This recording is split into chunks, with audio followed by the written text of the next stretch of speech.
Crimson Trace now offers a line of tactical-oriented products, including open and closed reflex sights, battle sights, and a robust line of rifle scopes, purpose-built with maximum features and versatility. Find out more at crimsontrace.com. Welcome to Tom Gresham's Gun Talk, where there's more to talk about than shooting. There's reloading and hunting and self-defense, too. All right, back with you. Tom Gresham, 866 Talk Gun, or just call me at Tom Talk Gun. We're talking about, well, pretty much anything that has to do with guns. If you are thinking about buying a gun, call me. I will tell you should. Of course, that's just what we do here. We enable gun buying. We'll try to get you on the right path, get you going there. I'm not immune. It happens. It's always fun when you've got somebody who is a fellow patient, or at least we should be patients in terms of being willing just to buy stuff. Joining me right now is a world champion, many time shooter, but also just true gun geek and friend, Rob Leatham from Springfield Armory. Hi, Rob. Can you hear me? I got you. Oh, hey, it's interesting. When I was coming on, I heard your commercial, and it said intellect talking about guns. Who's going to be on today? No kidding. All right. Hey, all right. I have to ask you, are you on your speaker? No, I'm on my Bose headphones. Is it not working? Okay. Yeah, it just sounds goofy. It's it's phone stuff. It's all right. Let me try this. See if this is okay. better. While he's doing that, we're going to hang up on him. That'll be fun. Cause it's is that better or worse? Oh darn it! He's back already. Shoot. Is this better or worse? Yeah, that's better. That's better. Can you hear me, Mr. Shooter who can't hear?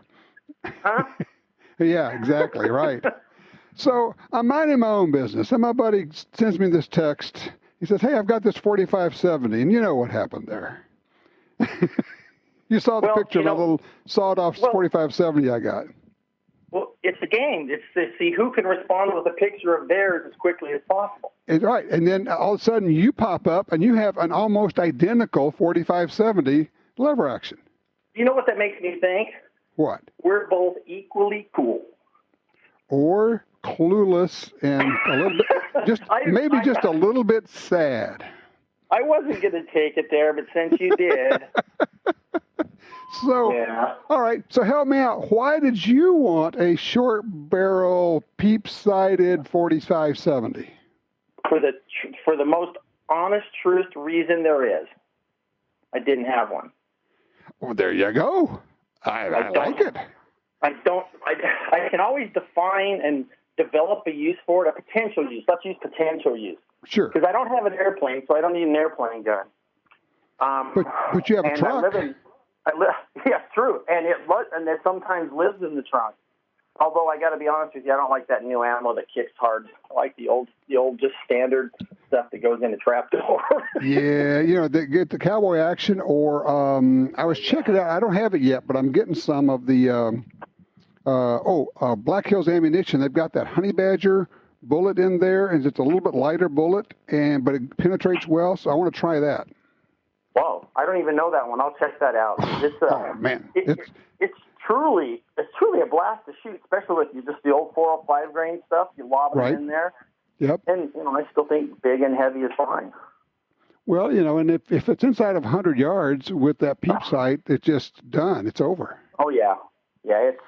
I'm old school, and I have all the newest, latest, fanciest, trickiest gizmo guns, but I don't really like them any better than I like the old stuff.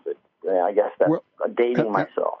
And I will tell you that back in, 1977, I got a Marlin 1895 4570, and I put a Williams peep sight, receiver sight on it, unscrewed the aperture, threw it away, and used just a big old hole there in a very early version of a ghost ring.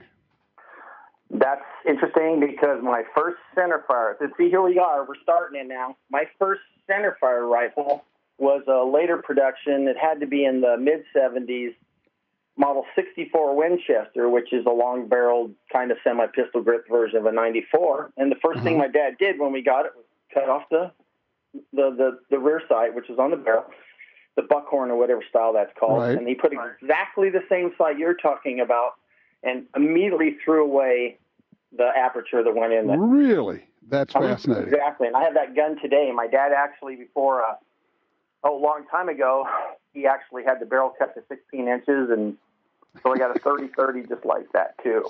Same thing. You know, and my only problem with my old 4570, it's got that hard plastic butt on it, and, man, that'll smack you. That hurts. Oh, it lets you know, and that's that whole thing about this ammo. When we grew up, one of the rifles my dad had was an original 95 saddle ring Winchester 95 carbine, saddle ring carbine. Right. And well, we loaded everything, and I cast bullets for everything. So we kind of had a cheater load. It was this little button-nosed, I don't know what we called it, almost like a wad cutter bullet that we cast for that thing just to shoot really light. And it was, I mean, it was virtually recoilless. So we'd go take people shooting, and we'd shoot those light loads, and then they'd say, let me try that. And, of course, we'd put the full stuff in it, give it to them, and they'd go boom and knock them on their butts. Because it had that silly hook steel butt plate, right? Oh, God, yes. Yeah. And then one of those was the most for anybody. We said, I don't really know what the problem is. And then we loaded up with the other stuff, and bang, bang, bang, bang, bang. It was a fun game to play on. We did it with 44 Magnum pistols, too. You were evil. Yeah. We were really bad. I have to admit that. It's true. Oh, gosh. But I love old lever actions, though. I love new lever actions. I love lever actions. And people say, well, he's the Springfield Armory guy. What's he know about that stuff? You're just a gun guy. You're a geek. I am a gun geek. There's no doubt of that. Of the several guns I have, let's use that term several. Okay.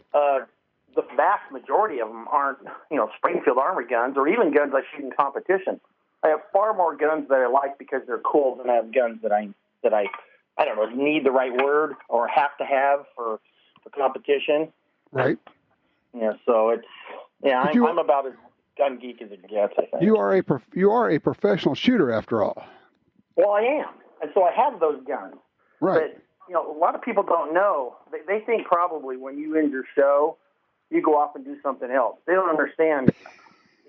The show is just a segment of the life that never ends. This is true. We just turn on the microphone and continue talking. That's how we do the show, right? We're not doing anything different than if we were having dinner. I mean, honestly, if they saw us when we get together at a range or someplace, this is exactly all we do. This is all we do. Yeah, this hasn't taken some sort of training or discipline to be able to do this. Thank God. Because I have none of that. And the reality is this is what I would do if it wasn't my business. So, exactly. There it is. Hey, hold on a second. I'm going to take a break, and we'll come back and sell some soap, all right? Right on. All right, talking with Rob Leatham, world champion shooter 42 times over or whatever, probably more than that, actually. They actually have a cool thing going at Springfield Armory. We'll talk about that, but it'll be your chance. Also got Steve just sent me a note. He says, when will Springfield Armory offer a longer barrel St. Victor 308? Well, we'll throw that at him when we come back. 866-TALK-GUN.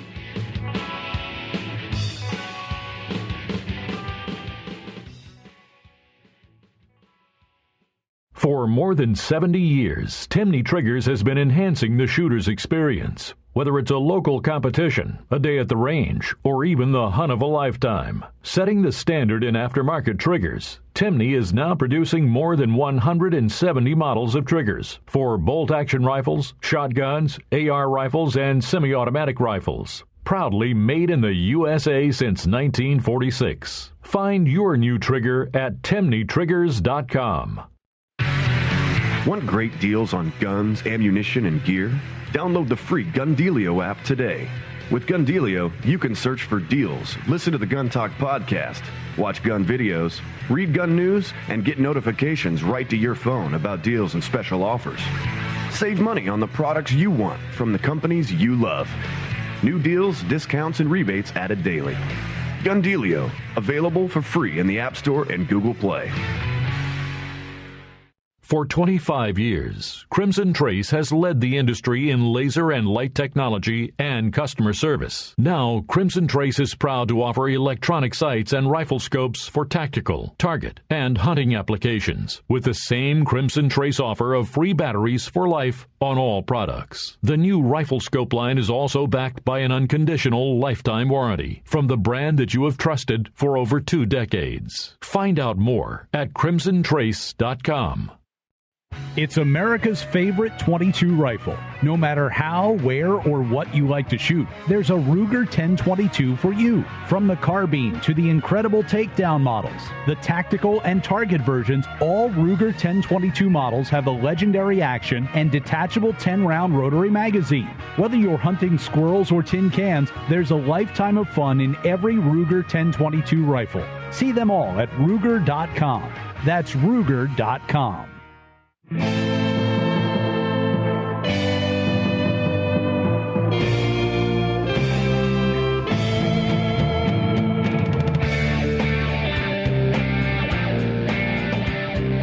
This just came in from Joseph. He says, my 3 kids and I were sitting in church waiting for it to start. My youngest, Zane, asked me if we could build a silencer. I said, yes, we can, but we have to get the government's okay first. All 3 of them, Chloe, Jude, and Zane, said, well, that's just stupid. Then I told them that we had to send the government $200 before they would let us build our own silencer. They couldn't believe how stupid it was and that we had to get the government's approval and pay them for our own stuff. He says, my kids are 10, 12, and 13. If they can get it, why can't so many adults? He says they also hunt deer with AR-15s every year. Thanks, Joseph. Talking with Rob Leatham. Rob, that's it in a nutshell, man. There it is. It's common sense. You know, we knew it, and they know it. You know it. But man, it's just such a strange world we're living in right now. It is odd. I do love the last line where it says they hunt with AR-15s, and once. Oh.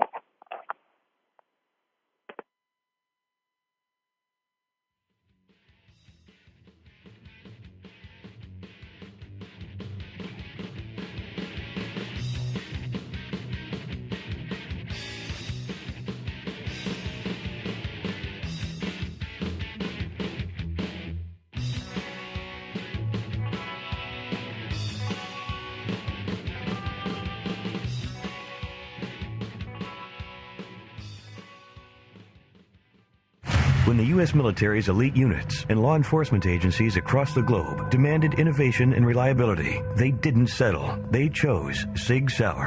When world champion professional shooters demanded precision accuracy, they didn't settle. They chose Sig Sauer. So it's no surprise more and more civilian gun owners are refusing to settle for anything less. They're choosing Sig Sauer firearms, ammunition, electro-optics, suppressors, air guns, and training. Sig Sauer. Never settle. This is Ryan Gresham with Gun Talk. Visit guntalk.com/win to enter our latest giveaway. This month, enter to win with Surefire. One person will win Surefire's X300U handgun light, featuring a stunning 1,000 lumens. And 2 folks will win Surefire Stiletto rechargeable pocket flashlight. Enter now through August 30th at guntalk.com/win.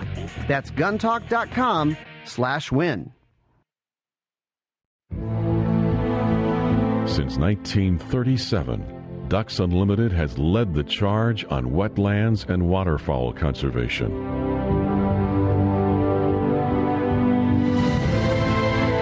Wetlands reduce the effects of flooding and recharge our drinking water, but perhaps most importantly, they allow us to experience what makes the outdoors so great. Band together to rescue our wetlands. Marry a hot semi-automatic rifle with a state-of-the-art optic, and you get a double handful of awesome. The Smith & Wesson M&P 15 Sport 2 optic-ready rifle in 5.56 NATO comes with a Picatinny rail gas block, topped with the Crimson Trace CTS 103 optic. You get both red and green dot reticles, the rifle you want, the optic you crave, at a price you can afford. Visit smith-wesson.com.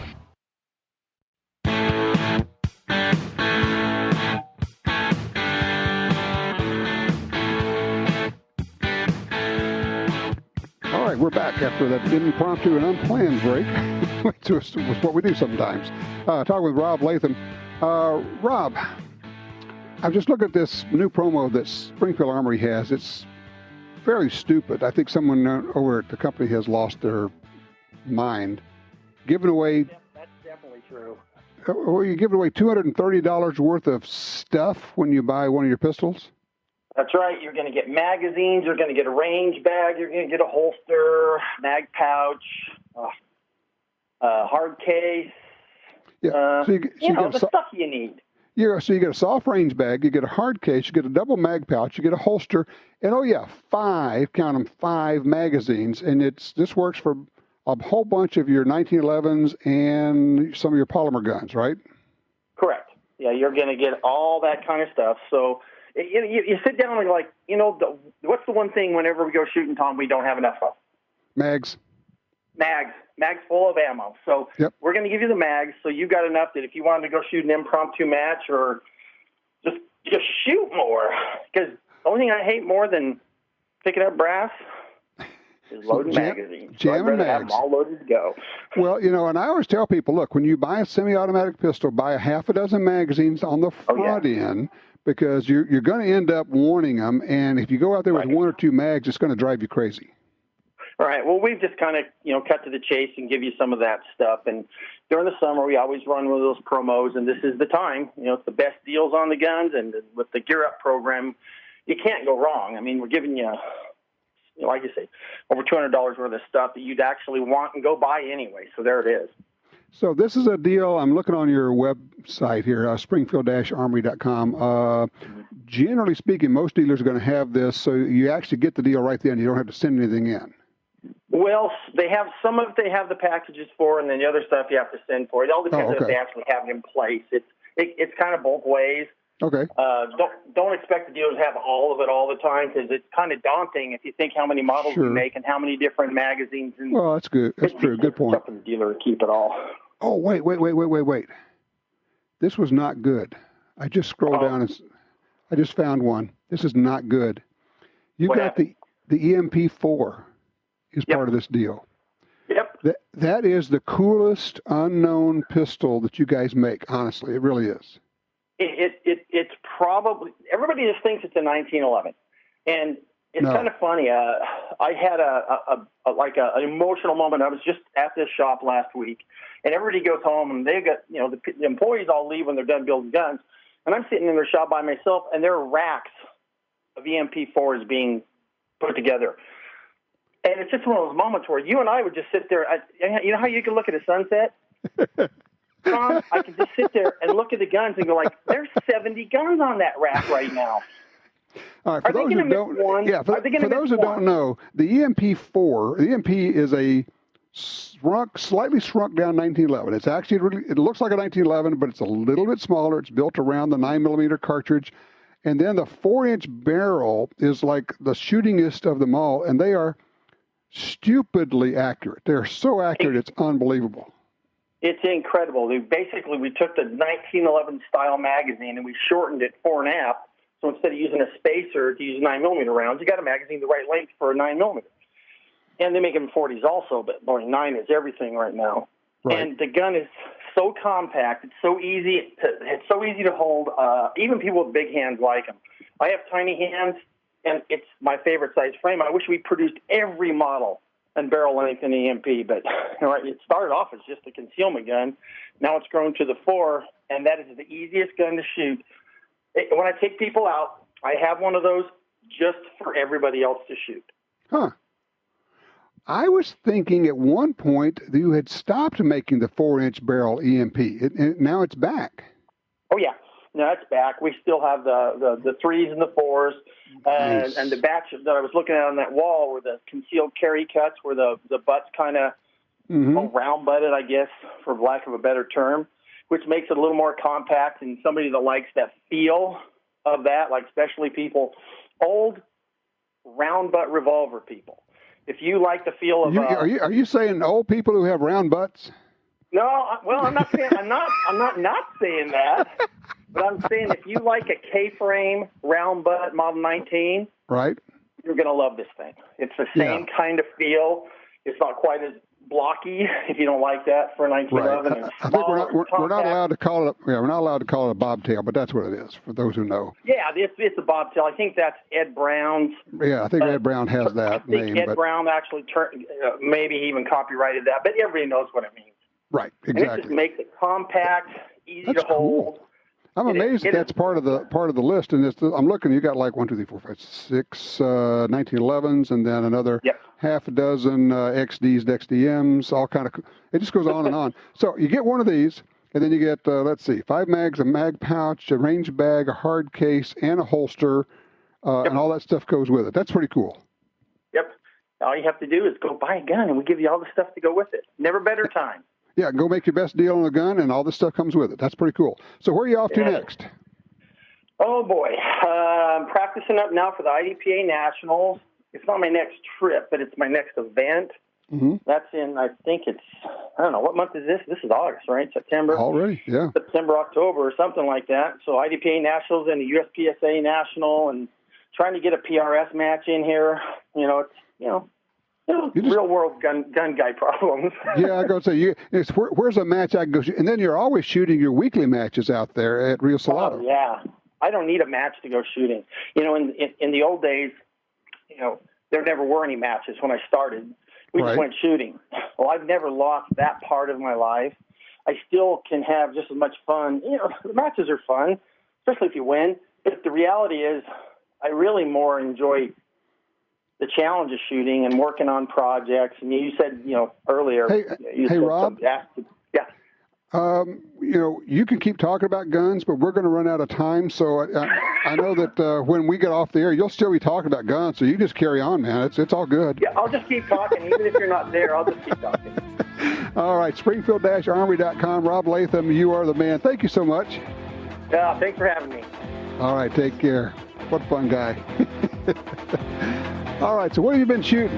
Are you thinking about buying something? Yes, I was guilty. I bought 2. I had no idea I was going to buy 2 guns this week. Has that ever happened to you where you just went, whoa, there it is. I have to get that.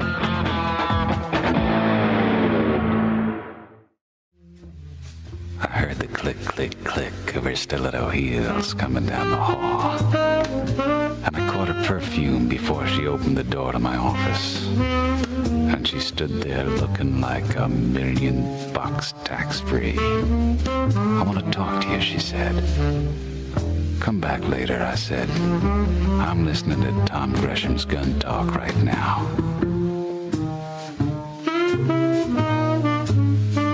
Okay, so I had this thing happen this week where my buddy sends me a note, just sends me a text, say, hey, I'm gonna put this gun up on Gunbroker, and he sends me a picture of it. Ooh. And so I said, how much? And he tells me, and I said, I'll be right over after dinner. Went over. And so I ended up with this 16, somewhat longer than 16-inch barrel, 4570 Marlin, 1895. Sweet little gun. Has the Skinner aperture sight, kind of a ghost ring, fiber optic front sight, cute, handy. Not sure what I'm going to do with it. Has that ever happened to you that you ended up with a gun that you hadn't planned on buying? Shotgun, rifle, handgun. Yeah. That's how I ended up with that 5mm Remington Magnum. I certainly wasn't looking for that, just in a store. Made this offhand comment. They said, well, we got some used guns in here. I said, well, if you ever got a 5mm Remington Magnum, just being smart. Oh, yeah, we just got one of these in. Ooh. Yeah, that followed me home, too. So what gun was it, and how did that happen? Give me a holler, 866-TALK-GUN. Franco's called in on line 5 out of Mason City, Iowa. Hello, Franco. Hey, Tom. So I was wondering about your opinion on a gun. I've already put money down on it. You know that long-running joke about being on a seafood diet? Seafood, eat it. I see gun, I buy it. That's okay. So what is it and why? Well, the first one is because it's a Kimber, and I don't have one. The Micro 9, is it a Nightshade? Oh, that's a cute little old gun, and it's small. Yeah, and I got it in 9 because I don't have anything else in 45. I've got 3 guns in 9. Okay. Back on the target, but the biggest question now is the second gun I've got on layaway, and that's a IWI Tavor It was an X95. Right. And that one I wanted because it's cool. Well, yeah, it is all of that and then some. Have you had a chance to shoot one? I have not, unfortunately. I used to have an IMI Uzi Model B, and they made that thing pretty darn well. That was one of the saddest days of my life when I sold that one. Okay, so it used to be IMI, Israeli Military Industries, I think it was called. And then they basically changed it about, 3 or 4 years ago to IWI, which is Israeli Weapons Industries, which is, I think, a wholly owned subsidiary, if you will, of IMI. That way IMI focuses on the military guns, and IWI is the consumer grade stuff that you and I can buy. The X95, for those who don't know, is a little bullpup rifle. Which caliber are you getting? The 5.56. Okay, you are getting the 5.56. Because I've already got 2 ARs and I got a ton of PMags, so I'll be able to use those in either. Sure. Have you ever shot a bullpup gun before? I have not. I'm trying to remember if this one's ambi or not. Do you shoot right-handed? Yes, sir. I'm right-handed, left-eyed, so I'm one of those guys. I got Viridians on everything every pistol I own. All right, you're like me. I'm right-handed and left-eye dominant, but I ended up shooting handguns right-handed and long guns left-handed. This will be fine for you. For those who don't know, a little bullpup rig, it's really short, because the action is actually back in the stock. And this thing is like shorter than an SBR, but it doesn't have the short barrel, so you're not running into that. This is cool. I mean, it's 22 inches long total, if I recall right. And it is completely ambidextrous. Barrel length is 16.5, completely ambi. It comes in these different calibers, 5.56, also 300 blackout. They make good stuff. I've not shot this one, but I wouldn't worry about anything that comes from IWI. I mean, they make good things. How long are you going to have it on layaway? Well, once I put 25% down on it, and I got 60 days. And I said, well, what happens after 60 days? And, well, we'll just call you and make sure you're still there. Right. Yeah, so then, that's fine. It's a used one, and they've got it at $11.99, and it looks brand new. And I think I might be able to talk them down to $11.50. The guy said he'd have to check back. I just put money on it yesterday, and he goes, "We'll see about the $49." Do they have a range where you could shoot it? No, sir. Okay. Well, you're just going to have to, hope that it works. I think you're going to love it. Just keep throwing money at it because you already got the mags. You're going to find this to be 2 things. One, you're going to find that you like shooting it. But the other thing, and maybe even more fun, swear, when you go to the range, everybody is going to want to shoot it because they're going to look around and go, "What is that?" And now they're going to want to shoot it too. So you're going to have a bunch of fun, man. Well, do me a favor. After you get it, call us with a range report after you've had a chance to shoot it, okay? I will do that. Thank you. Thank you, Frank. I appreciate that. Doug is in Billings, Montana. Hello, Doug. You made it on to Gun Talk. Hello. Thank you for having me. Hey, I wanted to compliment you. I wanted to thank you for speaking your voice on long-range hunting. I've been a hunter safety instructor in the state of Montana for over 25 years, and that's kind of a concept and a mindset that's been getting a lot worse the last few years. People going out and buying, people with little or no shooting experience, going out and buying some of these long-range cartridge launchers, and they want to see how far away they can shoot an animal. And I've said for a lot of years, I've been hunting all my life.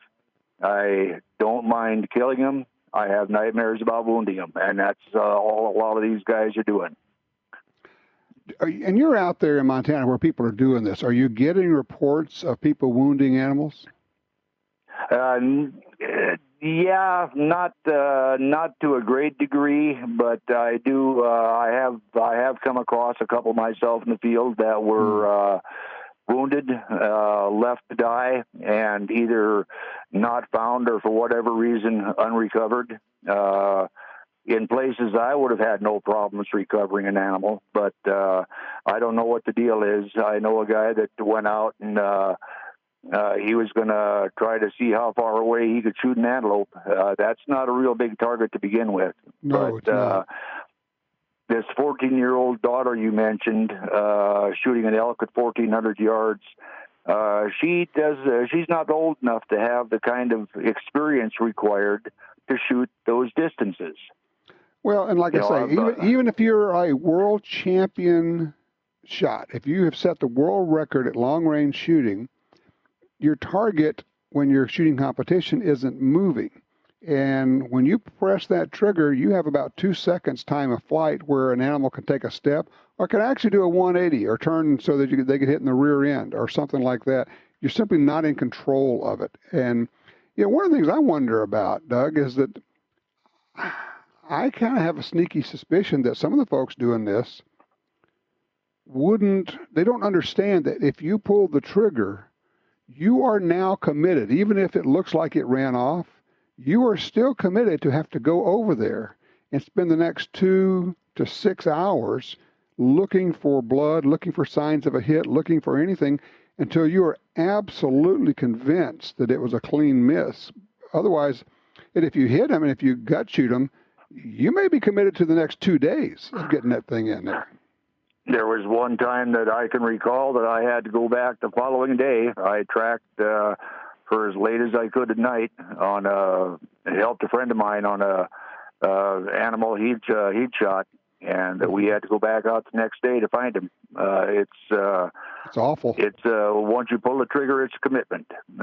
You're fully committed. It's one you can't walk away from. Yep, exactly. Right, and I'm with you. That's it. The ones I miss cleanly, and I rarely have done that, is, it's the ones that you hit. I mean, I got one mule deer that sticks in my mind. He's on the wall now, but oh my gosh, it was 1.5 miles, 2 miles of tracking and 2 or 3 hours and another shot to put him down. So, and same deal. When I shot, he started moving, and it was 350-yard shot, which is not, that long on a big 30-inch muley from a rest. But still, once they start moving, all bets are off. One of the trophies that sticks out in my mind is a fairly small antelope I shot. Distance was about 85 yards. But what makes it a trophy is the spotting and stalking skills it took to get that close. Yeah, and you have that memory. To sneak up on. Right, you have that memory of getting up there. Like I say, use your hunting skills, not your shooting skills. If you want to use your shooting skills, that's why we have targets. Doug, thank you so much. I appreciate your call, sir. All righty. Brett is in Arkansas, line 5. Gun purchase. What sneaked up on you, Brett? Well, I had a good friend of mine call me up and said, hey, listen, I've got a Beretta 391 Eureka, and I know that you trap shoot, and I'm going to offer it to you first. Do you want it? And I said, I gave it about, maybe a 2-second wait, and then it was on. Yeah, you go, well, yeah. And then it's just a case of, okay, I'm going to ask how much he wants, but I don't really care because I know I'm going to get it anyway. Exactly. But so how long ago was that? Do you still have that gun? I do. I do have it, and I know how you have to get it fitted. And see, she never got it fitted for her. Oh. But she was never into the trap shooting. But I every year when I worked at Walmart at the corporate headquarters, we had a charity competition for the Cancer Challenge. Mm-hmm. And we have a great place up here, Graco, that fits stocks. And that is crucial to get the stock fitted to you. Absolutely. I'm in the process of selling pretty much all of my shotguns that are not fitted to me. There are going to be a couple I'm going to keep, but I've just come to the realization slowly that it is senseless. I don't care how good it is. If the gun doesn't fit you on a shotgun, it is senseless to have it because you will not shoot it as well as you would the gun that fits you. So I've got, as far as fitted guns, I've got a 12 gauge over and under, a 12 gauge side by side, and a 28 gauge over and under, and that's it. There you go. You know, and I'll keep a duck gun, semi-auto around for that. But I'm with you there, and I appreciate that.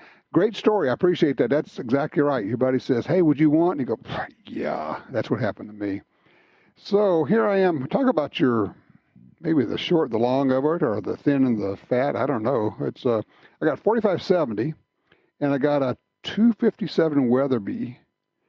Shooting a little 25 grain bullet, or rather 25 caliber bullet versus a 45 caliber bullet. One is big and really slow, and you throw it out there like a pumpkin ball, like a change up pitch. And the other is a screaming, everybody uses the term a laser, which is kind of what it is with the 257 Weatherby. It's just blazingly fast and really flat shooting. When I ran the numbers, it's interesting. The 80 grain Barnes TTSX bullet has a ballistic coefficient of only 316. It's not a lot. And normally you'd think, well, for longer range shooting, you want the high BC. But at least out to 400 yards, the velocity makes all the difference. When you're going 4,000 feet per second, it just gets out there so fast it doesn't have time to drop a lot. So sight in at 300 yards, you're about 3.5 inches high at mid-range and about 3.5 inches low at 400 yards. So out to 400 yards, honestly, on a mule deer, you just hold on. And probably, I really don't have a lot of interest in shooting beyond that. The key to that, and I've learned this the hard way, because I made a mess of it last year. I didn't have my rangefinder with me, and I suffered as a result of it. I got my buck, but it wasn't as pretty as I would like. You have to have a laser rangefinder if you're going to be doing any kind of shooting over 200 to 300 yards. The main thing is it's not a case of, well, I want to put the laser on it and then I'll dial it up. For me, it's shoot or don't shoot. It's okay. If it's beyond 400 to 425, it's don't shoot. It's just too far for me.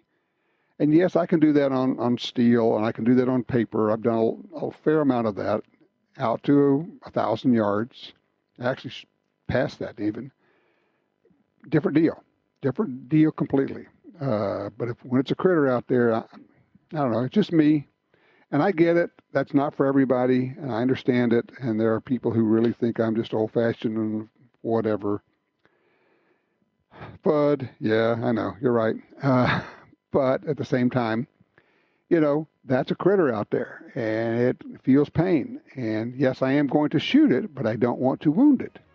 And so when I take the shot, I want to be 90+% sure that I can make the shot. So I need a rest if it's long. If I'm wobbling all over the place, I'm not going to press the trigger. No. I owe it more than that. At least that's the way I look at it. 866-TALK-GUN. You are free to weigh in and tell me, hey, you're full of beans. You may be right.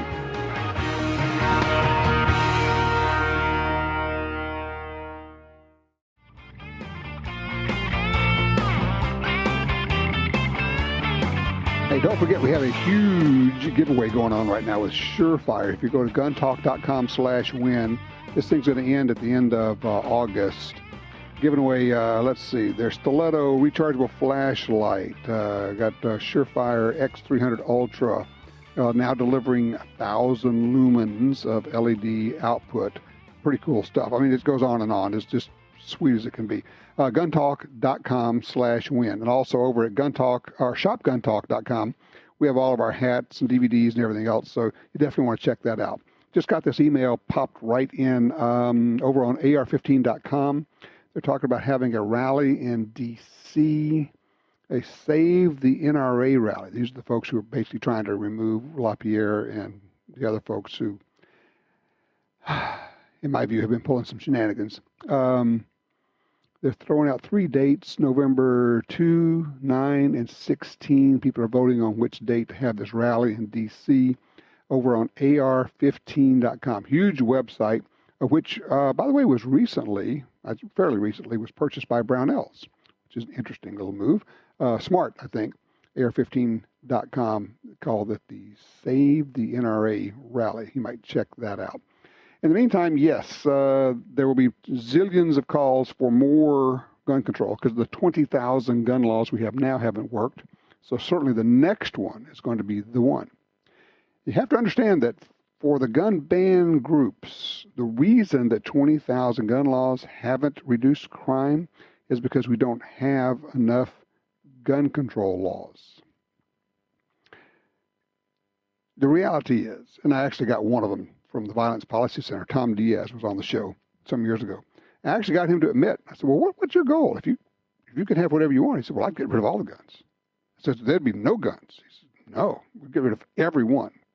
I said, how about police? He said, well, once we get rid of the guns, the police won't need their guns either. Gives you just a little look into where they want to go. They won't say all of that. Although they are pretty bold now, they're actually talking about going door to door and confiscating your guns. Kamala Harris says, yeah, I'm okay with that. I've actually sent the police to knock on doors to take guns away from people. We build a list. We have the list of people who are going to take their guns away. The problem with the list is it can grow. And you can keep adding categories of people onto the list. I could see a time when they say, well, you're just too old. You may not be responsible. If you're past 60, I'm not sure you're old enough to have a gun. And really, you don't really reach maturity till you're age 30. Yeah. And we've been looking at some of your online posts, and we're going to have to come get your guns. You think I am sounding paranoid. It is not paranoia if they're already doing it, and they are already doing that sort of thing. In New York, in California, the police come to your door, they knock on your door, they bring their guns because they're going to take your guns. What we're going to see is massive civil disobedience. That's what's happened in New York, non-compliance. In Oregon, it's hard to even get them. They're sold out on their hats that say, I will not comply. The hat just says, will not comply. New Zealand, they're not complying with their confiscation orders there. Gun people simply said, we know it won't do any good, and we know that we are not the problem. Therefore, we're not going to buy in, so we're not going to do it. And yes, we understand that means we're breaking the law. So you have taken all these law-abiding people, and now you've turned them into criminals. Where do you think that's going to lead? Good people, 100 million of us who are good people, you're going to say, now you're criminals? Oh, yeah, we still have the guns. It could get really, really ugly. When you're discussing this, remain civil, remain calm, but also make the commitment to protect yourself and your family. That means training, training, and training. Oh, yeah, and if you got any clothes on, you need to be carrying a gun everywhere, all the time. You are your only protection.